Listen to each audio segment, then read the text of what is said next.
আমি আপনাদেরকে শোনাবো ফখরুল কবিরের ভুতুড়ে হাসি কবিতাটি। আশা করি শুনবেন এবং ভালো লাগবে। চাঁদ ভরা রাতে ঘুমিয়েছি একা খোলা জানালার পাশে। চোখ জুড়ে ঘুম চলে এলো রজনীগন্ধার সুবাসে। শীতের কুয়াশা কাফন ফেলে জোনাকিরা জ্বেলেছিল আলো। চারিদিকে অপূর্ব সুন্দর লাগছিল বাজায় ভালো। উত্তরের কক্ষে থাকতো বাবা আর মা, দক্ষিণে আমি, তার পাশে পল্টু মামা। রাত প্রায় 12টার বাজে। হঠাৎই ঘুমের ঘোরে দেখি কে যেন বসে আছে আমার কাছে। অজানা এক ভয় মিশ্রিত কণ্ঠে সাহস করে জিজ্ঞেস করলাম, কি তুমি এখানে এত রাতে? কিছুক্ষণ চুপ থেকে বিশাল লম্বা রাতের হাসি দিয়ে বলল, আমি ভূতের রাজা সোমনাথ,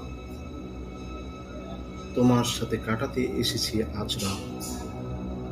ভয়ে ঠক ঠক করে কাঁপছিল আমার 32 দাঁত।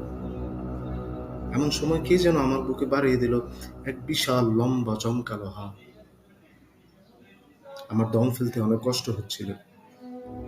মনে হচ্ছিল বুকের উপর চেপেছিল এক ভারী পাথর।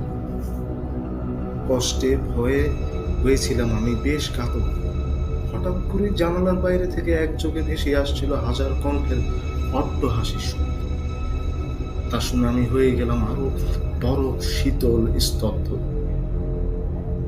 পাশের কক্ষে পল্টু মামা তখনও নাক ডাকছিল গভীর ঘুমের ঘোরে। শত চেষ্টা করেও চিৎকার করতে পারছিলাম না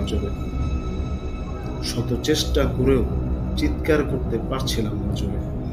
হঠাৎ করে আমার কাতরানোর শব্দে ঘুম ভাঙলো পল্টু মামা। পাশের কক্ষে শুয়ে থেকে জিজ্ঞেস করলো, কি হয়েছে আমার?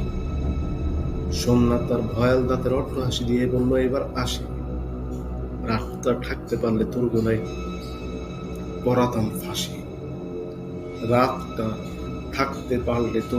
পরাতাম ফাঁসি। এতক্ষণে মামা চলে এসছে আমার এই পাশে। বললো, এত রাতে কে এসেছিল তোর কাছে? মামাকে খুললে বললাম, যা যা হয়েছে চারপাশে। সব শুনে ভয় জড়িত কণ্ঠে মামা বলল, ঘুমো, এখন আমি আছি তোর কাছে। 1 যুগ পার হয়েছে, গ্রাম ছেড়ে শহরে এসেছি। এখনো ভুলতে পারেনি সেই ভূতের হাসি।